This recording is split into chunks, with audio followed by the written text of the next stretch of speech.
Hello students, I am again here with the next video. We are going with the chapter Chemical Kinetics, that is chapter number 4 of our syllabus. We have already completed 3 videos for that chapter. Now this is the 4th video which is related with integrated rate equations. Got it? सबसे पहले अपन ने क्या किया? First video में अपन ने rate of reaction देखा, chapter का इंट्रोडक्शन किया and then we completed rate of reaction. Second जो वीडियो है उसमें अपन ने देखा factors affecting rate of reaction and third video में अपन ने रेट लॉ जो है उसकी स्टडी की, रेट लॉ की स्टडी की, ऑर्डर ऑफ रिएक्शन देखा, मॉलिक्यूलरिटी ऑफ रिएक्शन देखा. Now this is the 4th video जिसमें अपन इंटीग्रेटेड रेट इक्वेशंस की बात करेंगे. Got it? एक बार अपन इसको थोड़ा सम अप करें. अपन पढ़ रहे थे जब factors affecting rate of reaction, तो उसमें अपना एक फैक्टर था कंसंट्रेशन और मैंने आपको बताया था कि इस कंसंट्रेशन के अंदर ही अपन मैक्सिमम चैप्टर जो है वो कवर कर लेंगे और कंसंट्रेशन के अंदर ही अपन ने रेट लॉ पढ़ा और उसी कंसंट्रेशन के अंदर ही अपन इंटीग्रेटेड रेट इक्वेशंस जो है वो टॉपिक को कंसीडर कर रहे हैं. तो we are going with concentration only. ठीक है. And concentration is one of the factor which affects rate of reaction. वो एक ऐसा फैक्टर है जो रेट ऑफ रिएक्शन को अफेक्ट करता है. अपन ने बात की थी rate of reaction increases with increase in the concentration of reactants. Got it? फिर अपन ने ऑर्डर की बात की, पूरा लास्ट वीडियो अपना ऑर्डर पे था. फिर वहां पे अपन ने देखा था zero order reaction, first order reaction, अपन ने एग्जांपल्स भी किए थे उनके, सेकंड ऑर्डर रिएक्शन. लेकिन अपने सिलेबस में जो है वो जीरो और फर्स्ट ऑर्डर रिएक्शन ही है. Got it? तो आज अपन जीरो और फर्स्ट ऑर्डर रिएक्शन के लिए इंटीग्रेटेड रेट इक्वेशंस डिराइव करेंगे जिनके बेसिस पे अपने सिलेबस में बहुत सारे न्यूमेरिकल्स हैं, अपने को न्यूमेरिकल करना है. And this chapter is important on the basis of numericals only. Board exam में इस चैप्टर में से 100% न्यूमेरिकल आएगा. आपकी केमिस्ट्री के जो सिलेबस है, केमिस्ट्री का जो एग्जाम होता है उसमें अपना जो वेटेज है न्यूमेरिकल्स का that is of 11 to 12 marks और वहां से एक न्यूमेरिकल 100% इस चैप्टर में से आता है और वो जनरली इंटीग्रेटेड रेट इक्वेशंस के ऊपर बेस्ड होता है. So will go with for integrated rate equations. Got it? सबसे पहले अपन स्टार्ट करेंगे जीरो ऑर्डर रिएक्शन से. तो will go for zero order reaction. एक बार अपन वापस से जो है थोड़ा सा रिवाइज कर लें इसको. जीरो ऑर्डर रिएक्शन कौन सी होती है? जिसमें कि रिएक्शन का रेट जो है वो रिएक्टेंट्स की कंसंट्रेशन के ऊपर डिपेंड नहीं करता है. The rate of the reaction is independent on the concentration of the reactants. Got it? सबसे पहले अपन इसके लिए एक रिएक्शन कंसीडर करते हैं. एक जनरल रिएक्शन अपन लिख देते हैं A give rise to product. आप यहाँ पे R give rise to product भी लिख सकते हैं, आर गिव्स पी भी लिख सकते हैं, ए गिव्स पी भी लिख सकते हैं. जनरली अपन ये टर्म यूज करते हैं. A is a reactant and it is giving rise to a product. अब यहां से अपने को पता चला कि रिएक्शन का रेट जो है that is equals to k A की power 0. What does it indicates? It indicates that rate is independent of concentration of reactant. Reaction का रेट जो है वो रिएक्टेंट की कंसंट्रेशन के इंडिपेंडेंट होगा. Got it? अब देखिए इसको अपन ग्राफ की हेल्प से समझे तो अपन ने rate versus concentration of reactant की अगर अपन ग्राफ प्लॉट करें या रेट वर्सेस टाइम की अगर अपन ग्राफ प्लॉट करते हैं फॉर जीरो ऑर्डर रिएक्शन तो it will be constant. It will be constant. इस तरह से अपना ग्राफ होगा. क्यों? क्योंकि रिएक्शन का रेट जो है वो रिएक्टेंट की कंसंट्रेशन पे डिपेंड नहीं कर रहा है. इट डजंट मीन कि रिएक्टेंट का कंसंट्रेशन डिक्रीज नहीं होगा. जैसे जैसे रिएक्शन चलेगा रिएक्टेंट की कंसंट्रेशन डिक्रीज होती जाएगी, लेकिन रिएक्शन का जो रेट है, रिएक्शन की जो वेलोसिटी है, रिएक्शन की जो स्पीड है वो रिएक्टेंट की कंसंट्रेशन पे डिपेंड नहीं करेगा. Got it? इसी तरह से रिएक्शन का रेट जो है वो टाइम के भी इंडिपेंडेंट होगा. Got it? तो अपन देखें जीरो ऑर्डर रिएक्शन में रेट जो है it is independent of initial concentration of reactants. ठीक है? तो अपन कह देंगे rate only rate is equals to rate constant. A की पावर 0 होगा तो इट इज 1 हो जाएगा. तो स्पेसिफिक रेट कांस्टेंट और रेट इक्वल होगा यहाँ पे और we can say rate is independent to the concentration of reactant. Got it? अब इसके लिए अपन एक मैथमेटिकल एक्सप्रेशन जो है जीरो ऑर्डर रिएक्शन के लिए वो अपन डिराइव करेंगे. चलिए बेटा अपन इक्वेशन डिराइव करते हैं. ठीक है, चलिए देखिए कैसे करना है, ध्यान से समझेंगे इसको, इट इज वेरी इंपॉर्टेंट। अपन एक रिएक्शन वही जनरल कंसिडर कर लेते हैं, A give rise to product. ठीक है, अब तक अपन ने क्या पढ़ा है कि रेट जो है, अभी अपन ने बात की जीरो ऑर्डर रिएक्शन है तो के ए की पावर क्या हो गया, जीरो। ठीक है, let it be first equation, ये फर्स्ट स्टेप ना इक्वेशन। दूसरा अपन ने पढ़ा था स्टार्टिंग में जब अपन ने रेट डिफाइन किया, ये तो अपन ने किसके अकॉर्डिंग पढ़ा, रेट लॉ के अकॉर्डिंग। ये तो रेट लॉ का इक्वेशन हो गया कि रेट जीरो ऑर्डर रिएक्शन में rate is independent of concentration of reactant, यानी ए का पावर जीरो हो गया। स्टार्टिंग में जब अपन ने रिएक्शन का रेट पढ़ा था तो रिएक्टेंट के रिस्पेक्ट में क्या पढ़ा था, माइनस डीए अपॉन डीटी पढ़ा था। ये change in concentration of A with respect to time, change in decrease in the concentration of reactant with respect to time और increase in the concentration of product with respect to time। ये starting में पढ़ा था, ये rate law में last video में पढ़ा। इसको अपन इक्वेशन सेकंड कह देते हैं। Got it? चलिए जी, अब फ्रॉम फर्स्ट एंड सेकंड अपन क्या कर सकते हैं, minus d A upon d t is equals to k. Got it? यहाँ पे ए की बार जीरो है तो वन हो गया, तो के लिख दिया मैंने इसको। इन दोनों इक्वेशन से क्या हो गया, minus d A upon d T is equals to k. Got it? अब देखिए, minus d A is equals to k d t, इस तरह से लिख सकती हूं मैं, कोई दिक्कत नहीं है। इसको यहां ले गए तो ये क्या हो गया, d t, k d t हो गया, और दिस इज माइनस डी ए।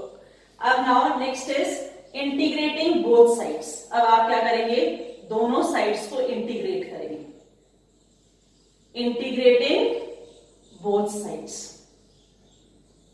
तो क्या इंटीग्रेशन करना है मुझे, माइनस डीए और के डी। अब यहां पे जब अपन इंटीग्रेशन करेंगे तो अपन लिमिट्स लेंगे। अब लिमिट्स क्या लेंगे आप देखिए जरा।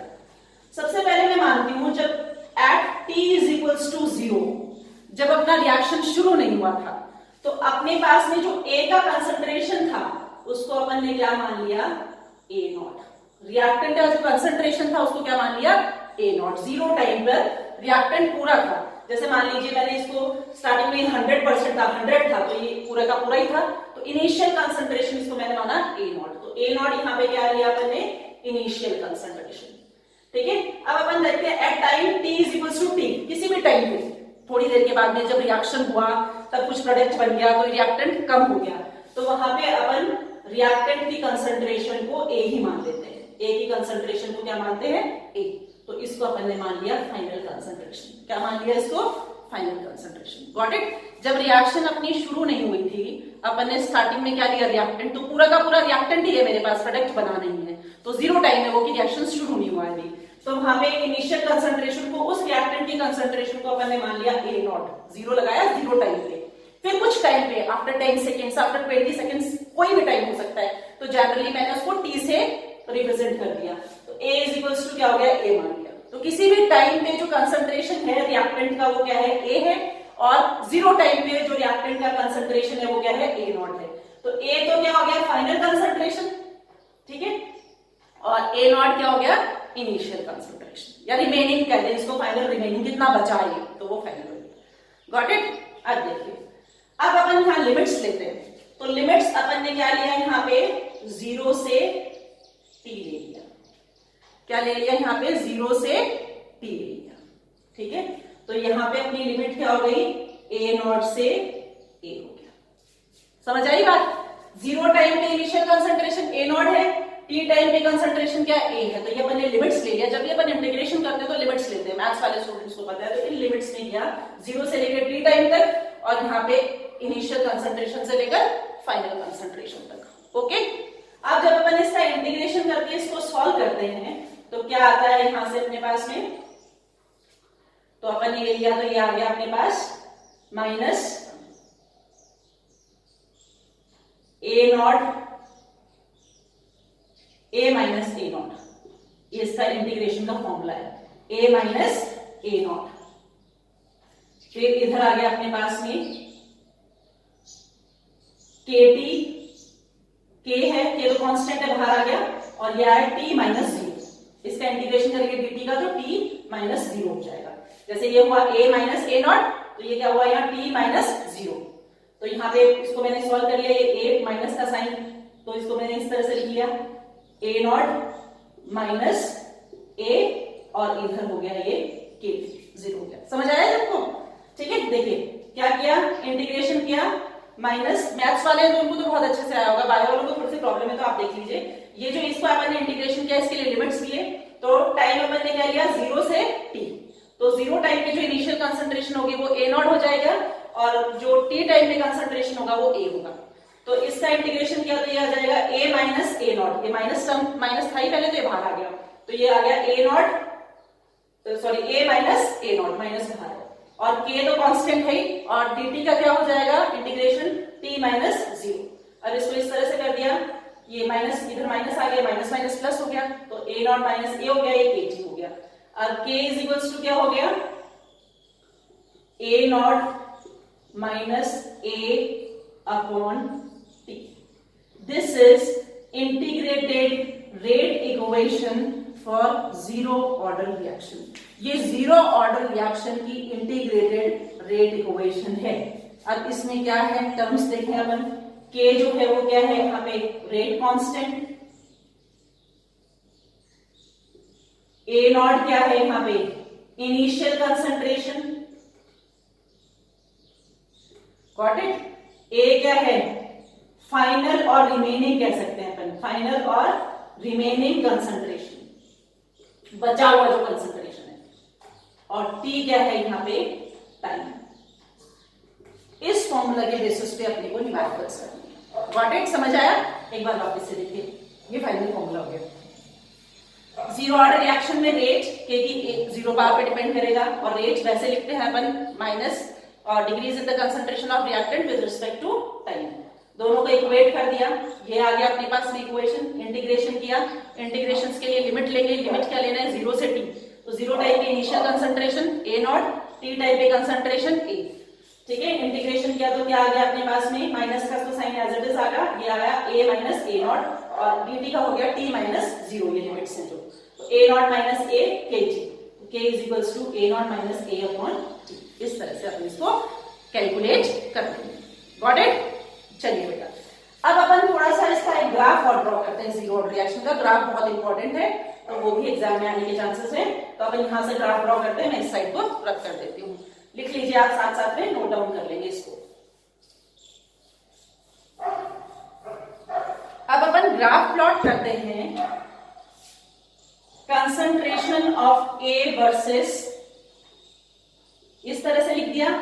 कंसंट्रेशन लिखने की जरूरत नहीं है, ये प्रेजेंट, ये जो ब्रैकेट है ये कंसंट्रेशन को रिप्रेजेंट करता है।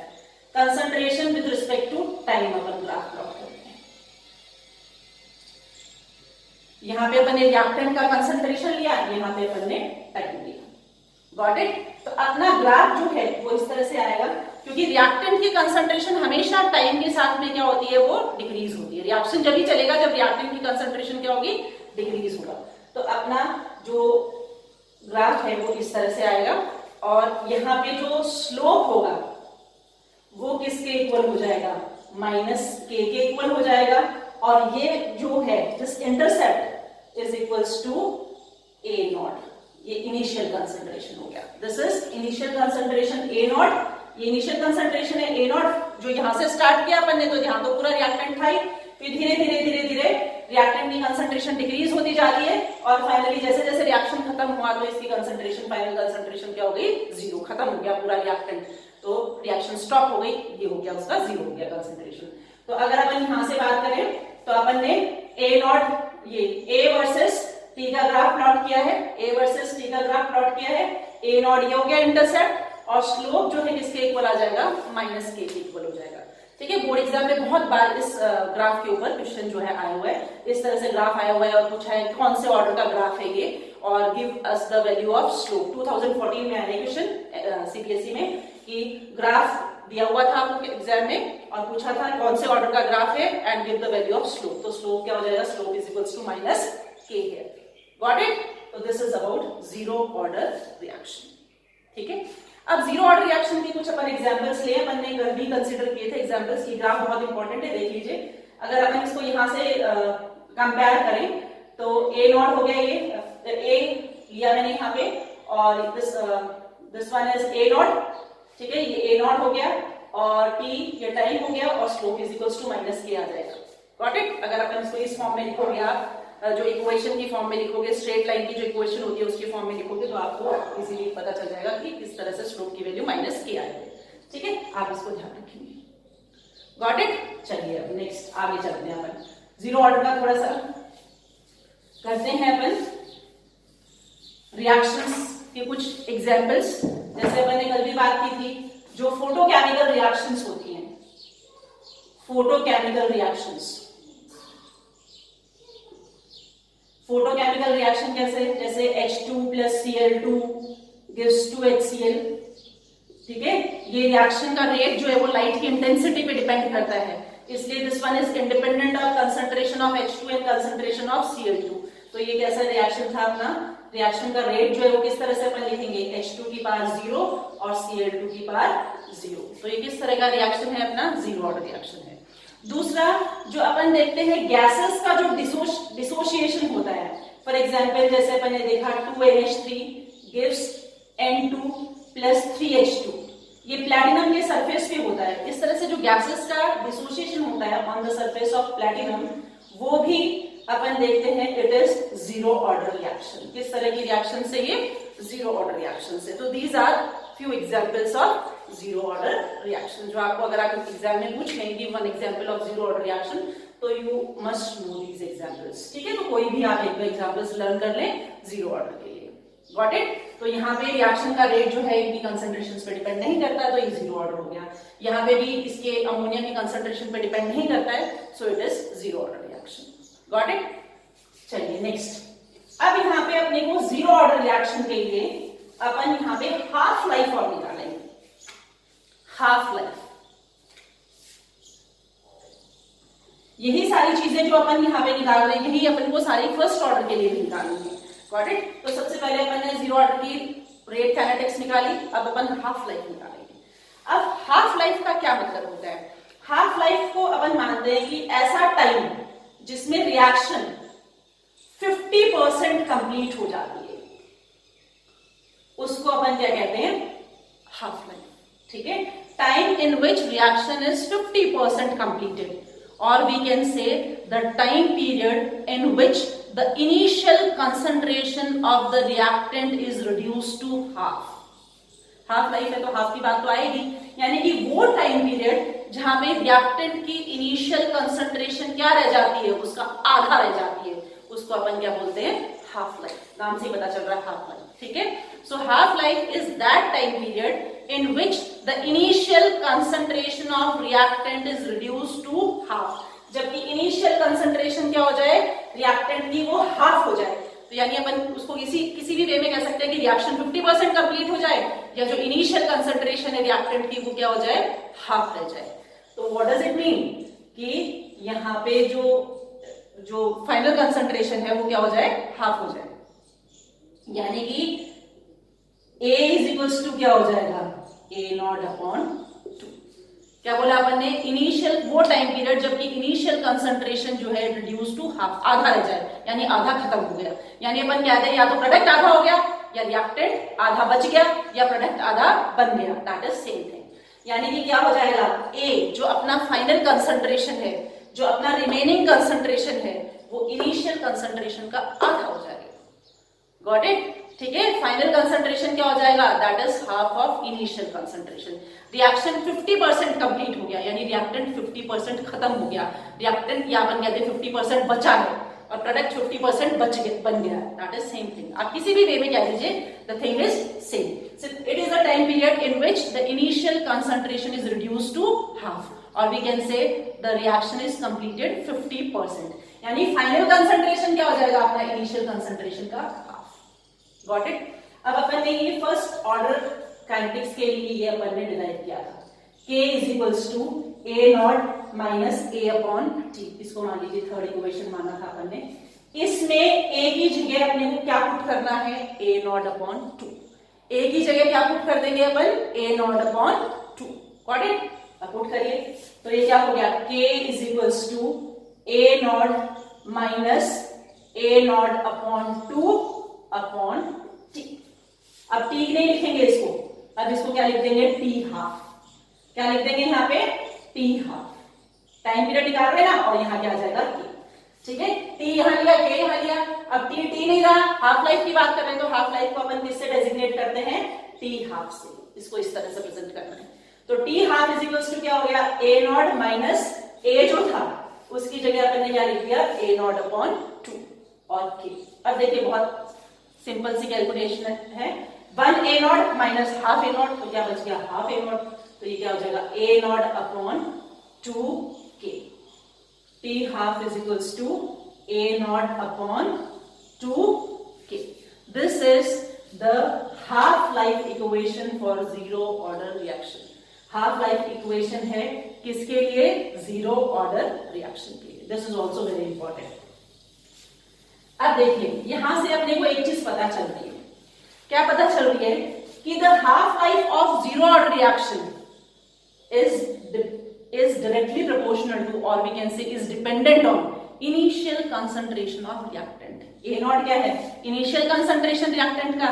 तो इस चीज से क्या प्रूफ हो रहा है कि हाफ लाइफ जो है वो रिएक्टेंट की वो किस पे डिपेंड कर रही है, initial concentration of, half life जो रिएक्शन का है वो किस पे डिपेंड कर रहा है, इनिशियल कंसंट्रेशन ऑफ रिएक्टेंट पे। किसके लिए, जीरो ऑर्डर रिएक्शन के लिए। ठीक है, चलिए ग्राफ बना लेते हैं।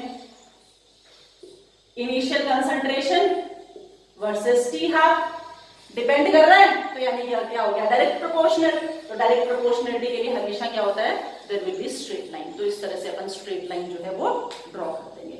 तो ये अपने को रिलेशन दे दिया, इससे ये पता चल गया अपने को कि half life for a zero order reaction is directly proportional to initial concentration of reactants. यहां से अपने को ये पता चलता है, directly proportional to initial concentration of reactants.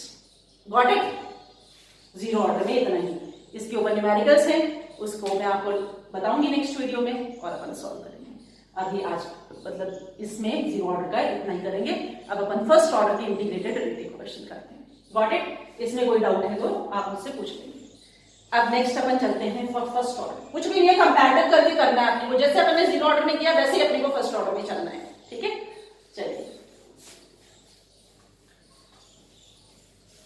आप साथ साथ करेंगे कॉपी लेके, तो आपको बहुत अच्छे से इजीली हो जाएगा।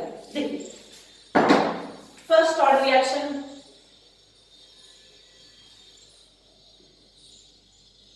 इंटीग्रेटेड रेट इक्वेशन निकाल रहे हैं, और फर्स्ट ऑर्डर रिएक्शन में अपने को पता है कि रेट जो है वो रिएक्टेंट की यूनिट पावर पे डिपेंड करेगा। तो वैसे रिएक्शन अपन कंसीडर कर ले, A give rise to product, कोई दिक्कत नहीं है।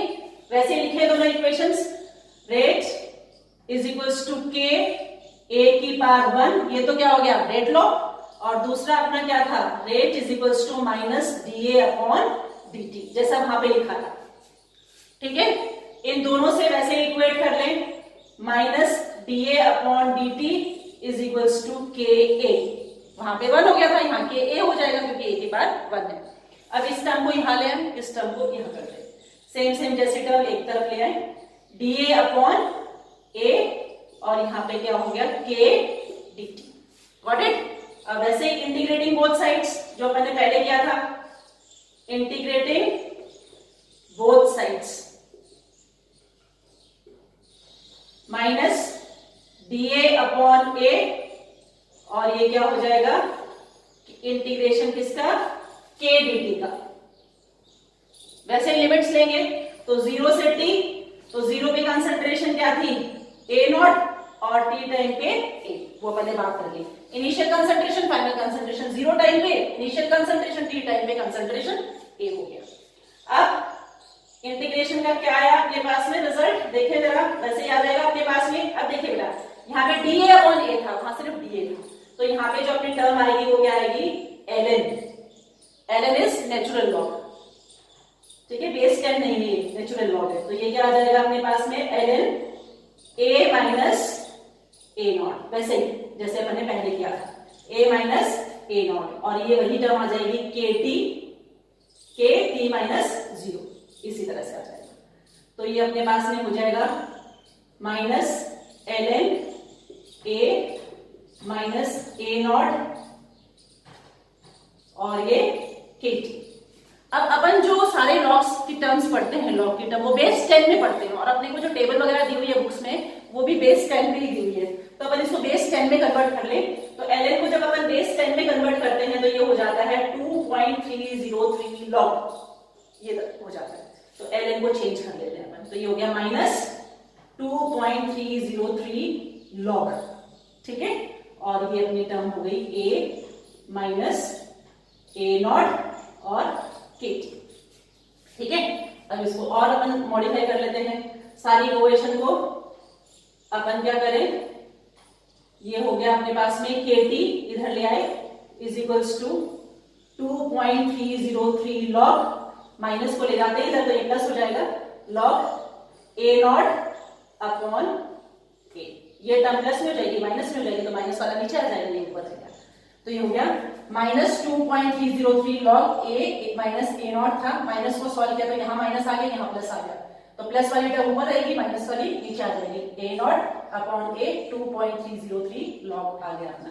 अब अपन इसको कर देंगे k is equals to 2.303 upon t log of initial concentration upon final concentration, initial concentration upon final concentration, ये इसकी इंटीग्रेटेड रेट इक्वेशन हो गई, जैसे अपन ने जीरो ऑर्डर के लिए निकाली थी, ये फर्स्ट ऑर्डर के लिए हुई। सेम डिट्टो सेम वही प्रोसीजर अपन ने फॉलो किया, बस थोड़ा सा यहाँ पे चेंज हो गया इंटीग्रेशन में, क्योंकि यहाँ पे वहां पे सिर्फ dA था, यहाँ पे dA अपॉन a था, तो यहाँ पे नेचुरल लॉग टर्म आ गई, नेचुरल लॉग आया पहले, फिर अपन उसको बेस 10 में कन्वर्ट कर दिया, 2.303 लॉग में चेंज कर दिया, बाकी कोई भी चेंज इसमें नहीं है। तो ये अपना इंटीग्रेटेड रेट इक्वेशन आ गया फर्स्ट ऑर्डर रिएक्शन का, ये अपने लिए बहुत ज्यादा इंपॉर्टेंट है और इसके बेसिस पे न्यूमेरिकल्स आएंगे बोर्ड एग्जाम में। अब देख लीजिए कौन कौन से टर्म्स हैं यहाँ पे, k is rate constant, t is time, a not is initial concentration, a is final concentration और रिमेनिंग कंसंट्रेशन कितना बचा है रिएक्टेंट, वो फाइनल कंसंट्रेशन इसकी रिएक्टेंट की हो गई है, ठीक है। तो इस तरह से अपन क्या कर देंगे, इसको रेट इक्वेशन को अपन ने डिराइव कर दिया। अब जैसे अपन ने जीरो ऑर्डर के लिए ग्राफ देखे थे, इसी तरह से अपन थोड़ा सा फर्स्ट ऑर्डर के लिए ग्राफ देखेंगे, ठीक है। अपन ने जो फर्स्ट ग्राफ बनाया था जीरो ऑर्डर रिएक्शन के लिए, वो अपन ने क्या बनाया था, A वर्सेस T के बीच में, ठीक है। अब हम यहाँ पे A वर्सेस T के नहीं, L है तो ln ले लेते हैं, ln A ले लेते हैं, व्हाट इज, ठीक है, क्योंकि यहाँ पे लॉग आ गया अपने पास में, ये आ गया। सेम वैसे ही आपको सेम ग्राफ बनाना है इस तरह से, ठीक है, क्योंकि रिएक्टेंट की कंसंट्रेशन जो है वो टाइम के हिसाब से डिक्रीज होती है। यहाँ पे ये जो टर्म आएगी ये ln A नॉट हो जाएगा, वहां पे क्या होता था ln नहीं होता था, a नॉट होता था सिंपली, और k यहाँ पे क्या, स्लोप जो है वो यहाँ पे भी क्या हो जाएगा, it is equals to minus k, slope same हो जाएगा यहाँ पे भी, ठीक है। द ओनली चेंज इज, अगर आपको फर्स्ट ऑर्डर का ग्राफ आता है तो यहाँ पे ln या लॉग टर्म्स यूज होंगी, और जीरो ऑर्डर होगा तो यहाँ पे लॉग की टर्म्स यूज नहीं होंगी, क्योंकि जीरो ऑर्डर में कोई भी लॉग नहीं आया था, आपने देखा इंटीग्रेशन से, और फर्स्ट ऑर्डर रिएक्शन में लॉग जो है वो यूज हुआ है।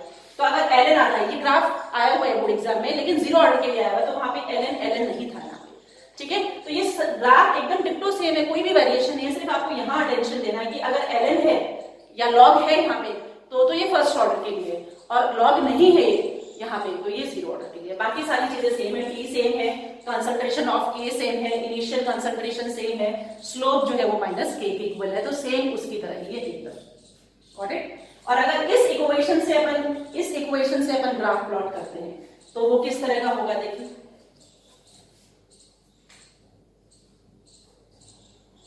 अपन यहां पे लेंगे फिर लॉग ए नॉट अपॉन ए, ठीक है, और यहां पे अपन ने क्या लिया टी, ये क्या ले लिया टी, और log A not upon A, तो ग्राफ प्लॉट किया टी और log A not upon A के बीच में, तो there will be a straight line, क्या मिलेगा स्ट्रेट लाइन, और स्लोप क्या हो जाएगा यहाँ पे, slope is equals to tan theta अपन कहते हैं k अपॉन 2.303 k अपॉन 2.303, ये स्लोप की वैल्यू आ जाएगी। तो अगर इस फॉर्म में ग्राफ पूछा है तो वो इस तरह से बन जाएगा, यहाँ पे अपन ने ये वाला टर्म प्लस ये वाला टर्म के बीच में ग्राफ प्लॉट किया, तो अपने पास में k अपॉन 2.303 ये स्लोप आ गया, तो अपन ने ग्राफिकली इसको इस तरह से प्रेजेंट कर दिया। So this is zero order reaction, किसका सॉरी फर्स्ट ऑर्डर रिएक्शन, किसका हो गया ये फर्स्ट ऑर्डर रिएक्शन का हो गया, समझ आया सबको। अब अपन थोड़ा सा फर्स्ट ऑर्डर रिएक्शन का भी अपन हाफ लाइफ जो है वो देख लेते हैं। तो हाफ लाइफ अपन ने वही देखा, the time period in which the initial concentration is reduced to half, ठीक है, और we can say the final concentration becomes half of initial concentration, और we can say the reaction is 50% completed, reaction 50% complete हो जाएगा। तो अपन इसको equation जो अपन ने डिराइव की है वो ये है के log of initial concentration upon final concentration, ठीक है। अब इसको अपन क्या कर रहे हैं, एट टी हाफ पे क्या हो जाएगा, जो फाइनल कंसंट्रेशन है it becomes half of initial concentration, ठीक है। फाइनल कंसंट्रेशन जो है वो इनिशियल कंसंट्रेशन का हाफ हो जाएगा, पुट कर दीजिए। तो T is equals to T half is equals to क्या हुआ 2.303 upon k log of A not upon A not upon 2, A not से ए नॉट कट गया, ऊपर चला गया ये, T half is equals to 2.303 k log 2। इसको solve किया तो आया 2.303 के इंटू 0.3010, लॉग 2 की वैल्यू क्या होती है 0.3010 टी हाफ, और फाइनली सॉल्व करके आ गया T half is equals to 0.693 upon k. ये अपना पूरा हाफ लाइफ का जो है वो सॉल्यूशन आ गया। फर्स्ट ऑर्डर के लिए हाफ लाइफ की वैल्यू क्या हो गई 0.693 के अपॉन 0.693 अपॉन के, गॉट इट। अब आप जीरो ऑर्डर में और फर्स्ट ऑर्डर की हाफ लाइफ में कंपेयर कीजिए। वहां पे अपन ने देखा था, वहां पे हाफ लाइफ का जो अपन ने रिजल्ट निकाला था वो क्या था, T half is equals to A not upon 2 k, ये वैल्यू आई थी वहां पे। तो जीरो ऑर्डर के लिए रिएक्शन के लिए हाफ लाइफ जो थी वो डायरेक्टली प्रोपोर्शनल थी ए नॉट के।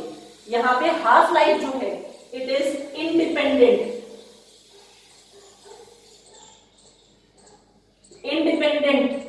Of initial concentration of reactant, यानी ये रिएक्टेंट की इनिशियल कंसंट्रेशन पे हाफ लाइफ डिपेंड नहीं करेगी। तो अगर यहां पे अपन ग्राफ प्लॉट करें इनिशियल कंसंट्रेशन और हाफ लाइफ के बीच में, ठीक है, हाफ लाइफ और इनिशियल कंसंट्रेशन के बीच में अगर अपन यहाँ पे ग्राफ प्लॉट करते हैं तो ग्राफ कैसा आएगा, स्ट्रेट लाइन, कोई भी रिलेशन नहीं है, इंडिपेंडेंट है, नो रिलेशन, गॉट इट। तो इस तरह से अपन देखते हैं, ये छोटी छोटी चीजें जो है आपको ध्यान रखनी है, और इस फॉर्मूले के ऊपर जो अपन ने ये वाला जो फॉर्मूला है इसके बेसिस पे अपन मेनली न्यूमेरिकल्स करेंगे। ये इनिशियल कंसंट्रेशन है, ए क्या है फाइनल कंसंट्रेशन है 2.303 तो कांस्टेंट टर्म है, के क्या है रेट कांस्टेंट है, टी क्या है इट इज टाइम, ठीक है। तो इस तरह से अपन निकाल लेंगे। अपन को ये फॉर्मूला भी यूज होगा न्यूमेरिकल्स में, ये फॉर्मूला भी यूज होगा, तो will go for many numericals, खूब सारे न्यूमेरिकल्स जो है। अब अपन कुछ फर्स्ट ऑर्डर रिएक्शन के एग्जांपल्स कर लेते हैं। जैसे अपन ने जीरो ऑर्डर रिएक्शन के एग्जांपल्स कंसीडर किए थे, इसी तरह से अपन फर्स्ट ऑर्डर रिएक्शन के एग्जांपल्स कंसीडर करते हैं। देखिए बेटा, जैसे अपने पास में जितनी भी रेडियो एक्टिव डिके रिएक्शंस हैं, वेदर दे आर नेचुरल और आर्टिफिशियल, वो सारी किसकी एग्जाम्पल है, फर्स्ट ऑर्डर रिएक्शन के एग्जाम्पल है। ऑल रेडियो एक्टिव डिसइंटीग्रेशन और डिके रिएक्शंस जो हैं नेचुरल और artificial, they are example of first order reaction. दूसरा अपन देखें हाइड्रोजनेशन ऑफ इथीन। इथीन का जो अपन हाइड्रोजनेशन करते हैं on the surface of platinum, ये रिएक्शन जो है वो किस तरह की रिएक्शन है, it is first order reaction. Rate expression लिखे हैं अपन इसका, रेट इज इक्वल्स टू के C2H4 raised to the power 1, so it is again first order reaction। और भी अपन ने पहले बहुत बात की है फर्स्ट ऑर्डर रिएक्शंस की। और अपन देखें inversion of cane sugar, inversion of cane sugar, तो वह शुगर इज C12H22O11। इसका हाइड्रोलिसिस करते हैं तो it gives glucose and fructose. तो रेट अपन देखें तो rate depends only upon the concentration of sugar, so this is again first order reaction. फिर अपन देखते हैं N2O5 का डिकम्पोजिशन है। ये सारी रिएक्शंस जो है these are first order reaction, ये सारी रिएक्शंस फर्स्ट ऑर्डर हैं। तो एग्जाम में अगर आपको पूछा जाता है कि zero order reaction, first order reaction का कोई एग्जांपल बताइए, तो मैंने आपको 2-3 एग्जांपल्स बता दिए हैं, तो राइट वन ऑफ देम, तो कोई भी एक उनमें से लिख लीजिए। ठीक है, यहाँ पे ग्राफ बहुत ही इंपॉर्टेंट है, सो लर्न देम केयरफुली, और न्यूमेरिकल बेस्ड क्वेश्चंस आएंगे यहाँ पे। तो इसलिए नेक्स्ट वीडियो में अपन जीरो ऑर्डर रिएक्शन और फर्स्ट ऑर्डर रिएक्शन से रिलेटेड जो भी न्यूमेरिकल्स एग्जाम में पूछे जाते हैं जिस भी टाइप के, उन सारे न्यूमेरिकल्स को अपन करेंगे, क्योंकि अगर इस पर्टिकुलर वीडियो में मैं डालूंगी तो वीडियो बहुत लेंथी हो जाएगा। तो इसलिए जो न्यूमेरिकल्स हैं, जो भी रिलेशन है, प्रूफ करने के भी बहुत सारे न्यूमेरिकल्स आते हैं, और ग्राफ के ऊपर भी बेस्ड बहुत सारे न्यूमेरिकल्स आते हैं, तो वो सारे न्यूमेरिकल्स जो है अपन नेक्स्ट वीडियो में कंसिडर करेंगे। बहुत ही इंपॉर्टेंट है, सारा देख लीजिए। वन थिंग मोर, जो अपन राजस्थान बोर्ड में अपन देखते हैं मेनली जो अपना इक्वेशन है k is 2.303 upon t log of, वहां पे ये जो कंसंट्रेशन टर्म्स है वो इस तरह से लिया है। जैसे सीबीएसई में अपन ने क्या लिया है, a upon a naught upon a, वहां पे क्या लिया है a upon a minus x। तो कंफ्यूज होने की जरूरत नहीं है, द थिंग इज सेम। यहाँ पे स्मॉल a जो है वो इनिशियल कंसंट्रेशन है, एंड a माइनस x जो है वो क्या है, फाइनल कंसंट्रेशन है। x is change in the concentration, concentration का जो चेंज हुआ है t टाइम पे, उसको x माना है उन्होंने। तो कोई भी इसमें प्रॉब्लम जैसा कुछ नहीं है कि ये कौन सा फॉर्मूला आ गया, that is same thing. a small a is initial concentration और a minus x is final और रिमेनिंग कंसंट्रेशन। तो इस तरह से बाकी जो all the things are same, numerical is same, बाकी डेरिवेशंस जो है इसी तरह से होंगी, बस वहां पे उन्होंने इनिशियल कंसंट्रेशन को a रिएक्टेंट की और रिएक्टेंट की फाइनल कंसंट्रेशन को a माइनस x जो है वो डेजिग्नेट किया है। डेजिग्नेशंस आर डिफरेंट, बाकी द थिंग इज सेम। तो डेरिवेशन भी इसी तरह से होगा, न्यूमेरिकल्स भी डिट्टो सेम मैनर में होंगे, बस a नॉट की जगह यहाँ पे इन्होंने स्मॉल a लिखा है, और a जो अपन फाइनल कैपिटल A जो लिखते हैं फाइनल और रिमेनिंग कंसंट्रेशन को, उसकी जगह उन्होंने a माइनस x लिखा है, बाकी एवरीथिंग इज सेम। तो अपन नेक्स्ट वीडियो जो है उसमें जीरो ऑर्डर से रिलेटेड, फर्स्ट ऑर्डर से रिलेटेड, उनकी हाफ लाइफ से रिलेटेड कुछ प्रूफ करने वाले न्यूमेरिकल्स वो सारे सॉल्व करेंगे। So go through these integrated rate equations, इनको अच्छे से पढ़ लें, अच्छे से सॉल्व कर लें, ग्राफ पे स्पेशल एम्फेसिस दें, बहुत इंपॉर्टेंट है, एग्जाम में बहुत बार पूछा हुआ है, और will do numericals in next video. Thank you. Have a nice day.